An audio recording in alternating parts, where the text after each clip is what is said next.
one from the 10th grade Latin class and one from the 11th grade Latin class. The first is the 10th grade Latin student, and I will admit that that class, which has 9 10th graders in it, can be a bit chaotic. But there is one student who quietly cuts through the chaos, listening attentively, absorbing the subject matter, asking excellent questions, and investigating answers independently using available resources. As a result, this student has not only deepened her own Latin knowledge, but she's also viewed by her peers as a leader, and perhaps sometimes to her own dismay as their source of help in times of trouble. She always offers that help with kindness and grace, and I so appreciate having her in the classroom. Please join me in congratulating Violet Lambert.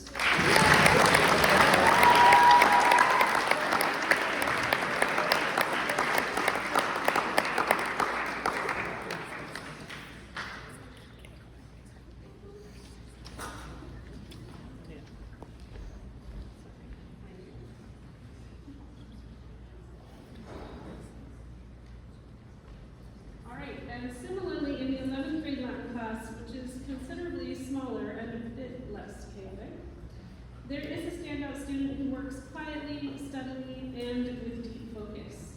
He, too, asks thoughtful questions when something isn't clear. What I appreciate most about him is that he likes a good challenge. He accepted it without complaint when I switched Latin curriculum this year, working from a different book than he had used with a different teacher last year. He also allowed himself to wrestle with translation exercises for a while before consulting me for assistance. And when he did, often we both had to resort to checking the teacher's manual for help, which meant that we both learned something in the process. It's always a pleasure to have students who graciously allow me to learn alongside them. Please give it up for Gavin McClure.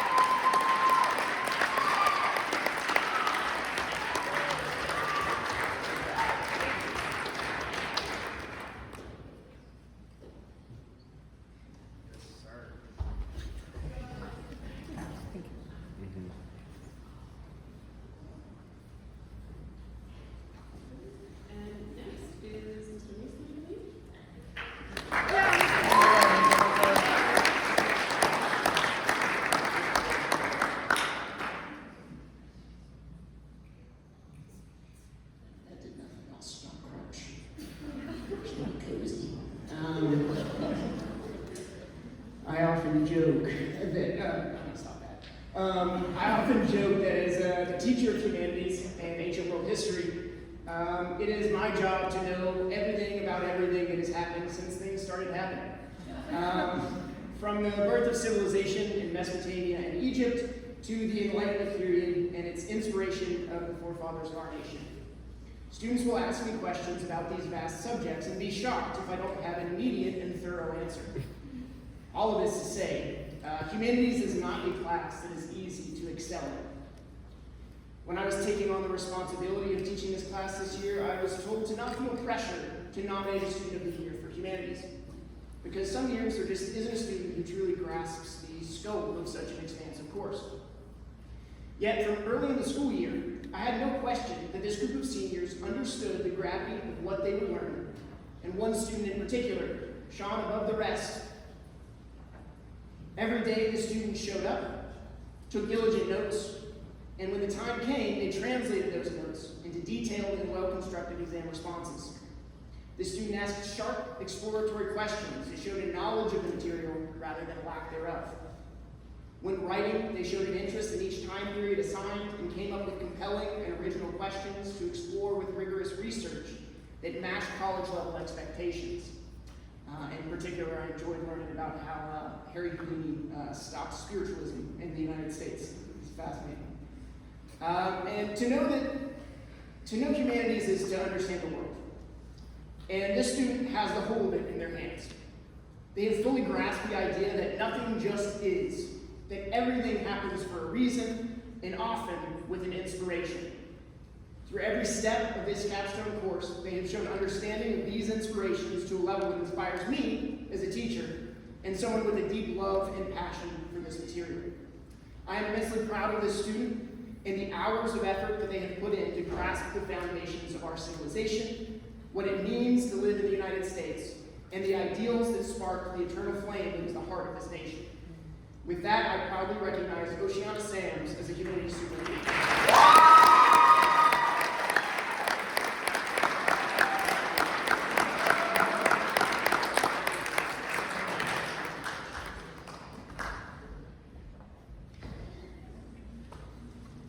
All right, the man so nice I introduced him twice. It's Mr. Chris.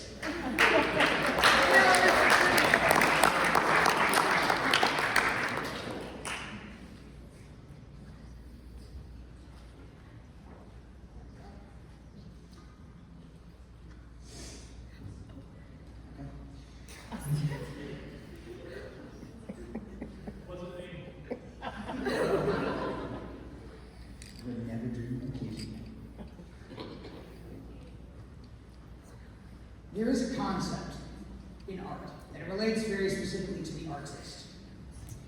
We call it the plateau.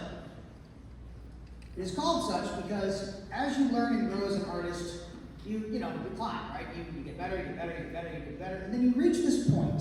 It's not really a point, actually, it's a flat surface, where you're stuck for a while. This is not a bad thing, or this does not mean the artist is bad, per se. It means that, as at this point, they are at one level of skill. Now, artists tend to react in one of two ways. They either despair because they think they're getting worse, which they're usually not, or they step out of what their comfortable discipline is, whether it's drawing, painting, sculpting, digital art, and they go and try something different to break out of it. This student never reached a plateau this year, at least not one that I saw. The moment she either got bored with a medium or slightly frustrated with a medium, she would do one of two things. She would pursue a different one, re-engage that interest. Or if it frustrated her, she would beat it to death and show it who's boss. And she did, every single time. This student has consistently throughout this year demonstrated a mastery of various different mediums and disciplines and displayed professional level artwork. And I do not say that lightly, I do not say that flippantly. I mean, there are professional artists that are significantly lesser than Dallas Casper Hebert.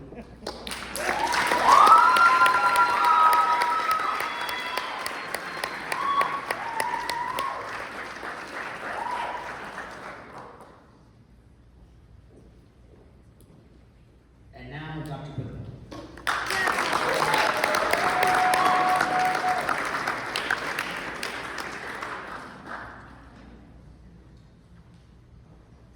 I actually have two. I'll just leave that alone.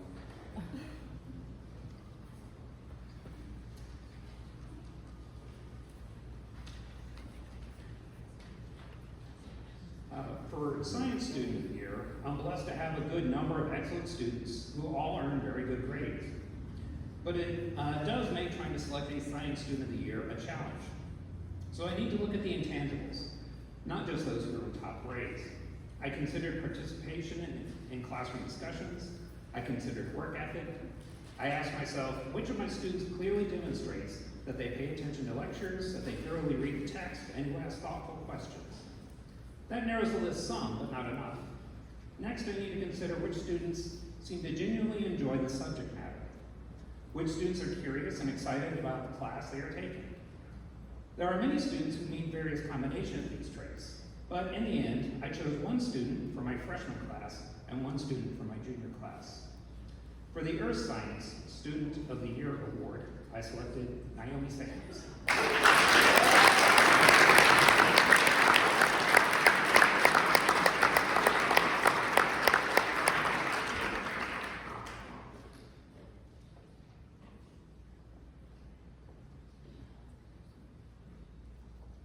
And to launch right into it, for the Chemistry Science Student of the Year Award, I selected Nina Robinson.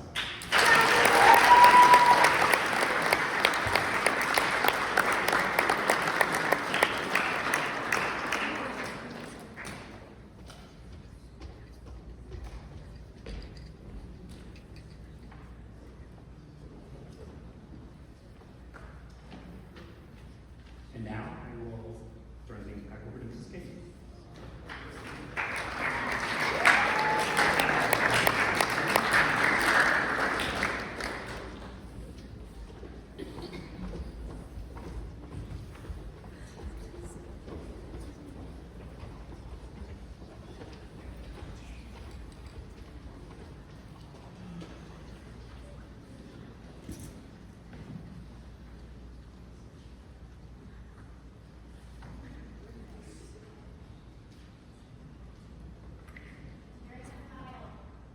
They're in the pile? Oh, in the. Got it.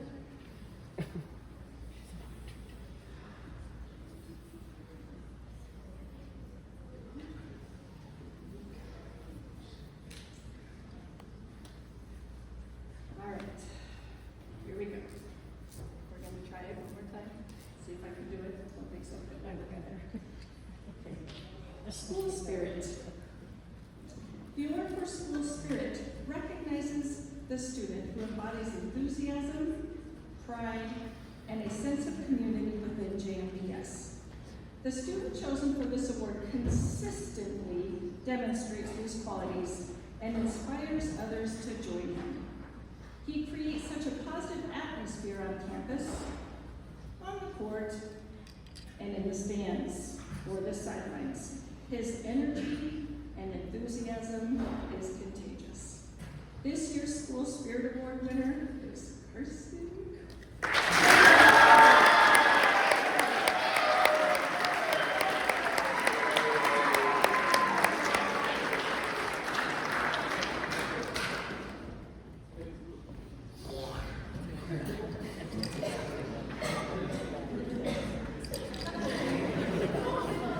I seriously do not know what we do without this guy and his enthusiasm. He even has people march down the middle of the aisle during assembly when he makes announcements. He's awesome. All right. Next is the Campus Citizen Award. A campus citizen is a person who has a sense of responsibility for his/her community. They help others, but do not do it to get recognized. They legitimately care and want to help. The two students chosen for this award are shining examples of serving others and being solid community members.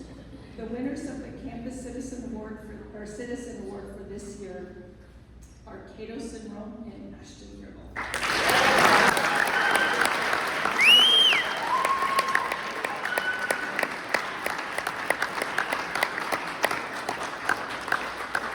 As they come out of this ceremony, always helping.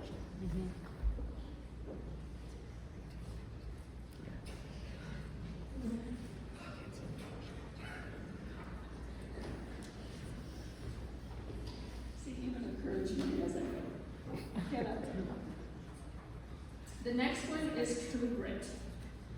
True grit means to have courage, passion, and perseverance. It means giving it your all, even when things get tough. People with true grit have a strength of character that is not flashy, but inspiring. We have two students who have had challenging years, but not once did they make excuses or stop giving it their all. They both have continued to show a strong work ethic and follow through on their commitments even when life presented them with hardships. The True Grit recipients this year are Damien Acevedo and Bonnie Marie Nelson.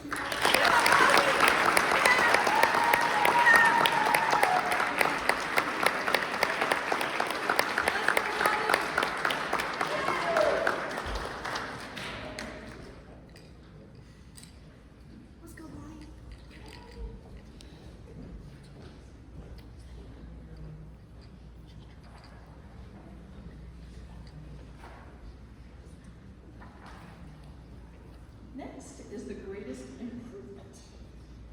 Improvement is not just about grades or scores. Like I said before, it's about the journey, the effort, and the determination to overcome challenges and become better every single day.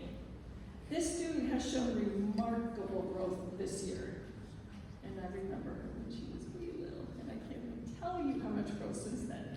She has become quite a student because of her determination and perseverance. Her desire to learn and never give up has proven to work for her.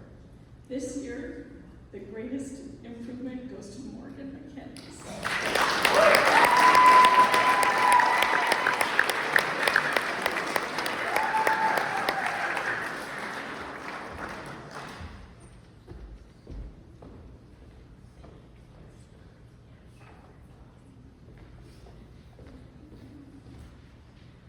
Okay, now we have Scholar of the Year. The definition of scholar is a person who is highly educated or has an aptitude for study. The student chosen for the Scholar of the Year for high school has a desire to learn and the ability to study. She has proven to herself and her teachers that she is not afraid to be challenged, and through perseverance and dedication to her academics, she succeeded. The recipient of the Scholar of the Year Award for high school is Dallas Casper Heward.